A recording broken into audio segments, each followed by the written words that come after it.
Hello everyone, welcome back to our YouTube channel Badal sir classes.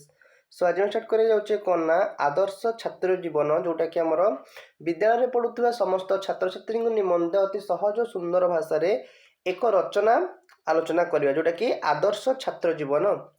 ता पूर्व भिडियोटी को share कर दियो और भिडियो को सब्सक्राइब कर दियो जो मैंने नुआ अच्छ। प्रथम कौन करना ना उपक्रम लिख जमी कि छात्र जीवन ही गोटे पिला भविष्य में भल मनीषटी हेबार समस्त शिक्षा पाई थाए। यही छात्रावस्थाटी सुचारू रूपे गढ़ा जाए ताहले देश मानमर्यादा रक्षापी उत्तम नागरिक मिल पार। तेणु छात्र जीवन सर्वदा आदर्शतार सूत्र में बांधी हो रहा दरकार। छात्र जीवन में ता मन में जो प्रकार प्रभाव पड़ी थाए ताहा पिलाटीर व्यक्तित्व को गभीर भाव में प्रभावित करिथाए। छात्रटीए माटी पिंडुला परि ताकू जो आकृति जो भावना सह प्रदान करा जाए से भली गढ़ी उठे। छात्र जीवन ही गोटे मनीषर प्रारंभिक मूलदुआ। तेणु मूलदुआ जिते सुदृढ़ सेते भविष्यत उज्जवल अटे। सेहीपरि एक उत्तम तथा एक महान समाजर इतिहास तार छात्र समाजर आदर्शता उपरे ही संपूर्ण निर्भरशील रही है। तापर लिखिब छात्र जीवन में श्रृंखलार स्थान कौन रही। छात्र जीवन में श्रृंखलार स्थान कौन रही कहला गोटे छात्र जीवन में श्रृंखलार आवश्यकता यथेष्ट अधिक अटे। श्रृंखला बिना छात्रर कौनसी अस्तित्व नहीं।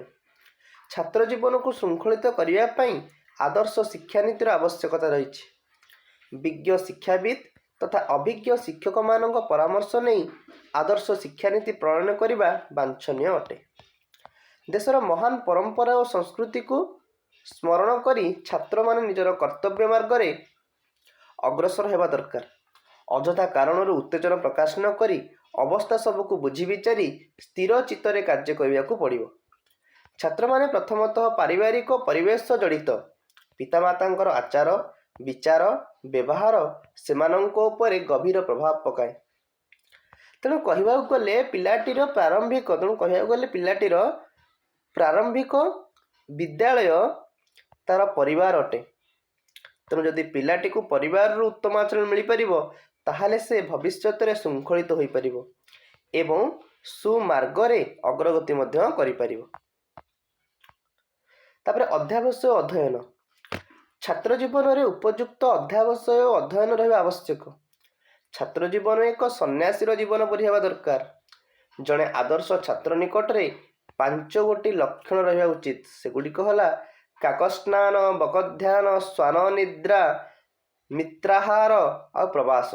अर्थात श्वान निद्रा और आहार को नियंत्रण करी निजर समस्त समय और शक्ति अध्ययन और अध्यावसाय छात्रटी नियोजित करिथाए। उपयुक्त अध्ययन माध्यम से सठिक ज्ञान प्राप्त करिपारे। तापर उत्तम चरित्र। मनुष्यटी तार चरित्र ही भल बा खराबर व्यक्तित्व पाई थाए। तेणु छात्रटीए प्रथम तार चरित्र को सुंदर करने आवश्यक, जहाँकि एक आदर्श छात्रर अमूल्य संपद अटे।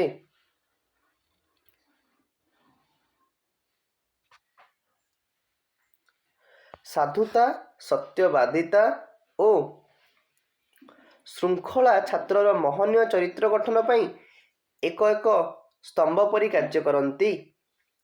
प्रत्येक आदर्श छात्र एहीपरि पवित्र और महत् गुण मानकर अधिकारी होई निजको उत्तम रूपे गढ़ी तोली थाए। तापर सहयोगिता और एकता। सहयोगिता और एकता एक छात्र जीवन मुख्य आदर्शता बा कर्तव्य बोली कहा जाई पारे। गोटे आदर्श छात्र निकट रे प्रत्येक कार्य करने समय सहयोगर मनोभाव रहा आवश्यक। सांगसाथी को साहाय्य करिवार प्रवृत्ति रहा दरकार। सबु कार्यगुड़ी को एकत्र मिलमिशि संपादन करागले छात्र मानक मध्य एकता और सहयोगितार मनोभाव विकास हो पार। एहीपरि परस्पर सहयोगिता तथा एकतार मनोवृत्ति छात्र जीवन रहिले पिलाटीए बड़ होई सुनागरिक परिणत हो पार। तापर श्रद्धा विनय भक्ति केमती रहा दरकार ना। श्रद्धा विनय भक्ति एक आदर्श छात्रर मुख्य अंश अटे। यही 3टी गुण छात्र निकट में निहाती रहा आवश्यक अटे। श्रद्धा विनय और भक्ति न थाई जड़े छात्र उपयुक्त ज्ञान आहरण कर। श्रद्धार सह समस्त ज्ञान को ग्रहण करी विनयर सह समस्त आदेश उपदेश मानि तथा भक्तिर सह गुरुजन को सम्मान देले जड़े छात्र आदर्श छात्र तथा उत्तम छात्र भाव में परिगणित हो पार। जड़े आदर्श छात्र सत्यवादी समयानुवर्तिता और देशप्रेमी हो पारे। विद्या आहरण सहित अन्यान्य ज्ञानवर्धक कार्य प्रति एक आदर्श छात्र इच्छा मध्य रहे। देश और विदेशर घटनावली जानिबा, खबर कागज पढ़ा, साधारण ज्ञान सब जानिबा, वक्तृता प्रबंध लिखन आदि प्रति मध्य एक आदर्श छात्र आग्रह करिଥାଏ। परिशेष उपसंहार, प्रत्येक छात्रर जीवन आदर्श होगा जरूरी। समस्त जिनिस बाबद जानिबार इच्छा एक छात्र को आदर्श छात्र रे परिगणित करे। जड़े आदर्श छात्र परिवार, समाज, शिक्षक तथा राष्ट्र ପାଇଁ गर्व और गौरव मध्य होता है। तेणु प्रारंभिक स्तर एक छात्र को भल शिक्षा किंबा भल मार्क पाई, भल जीविका पाई प्रेरणा न देई बरम पिलाटी को एक आदर्श छात्र रे परिणत करी उत्तम मार्ग देखाई पारले देश और जातिर मंगल साधन हो पारिबो। धन्यवाद।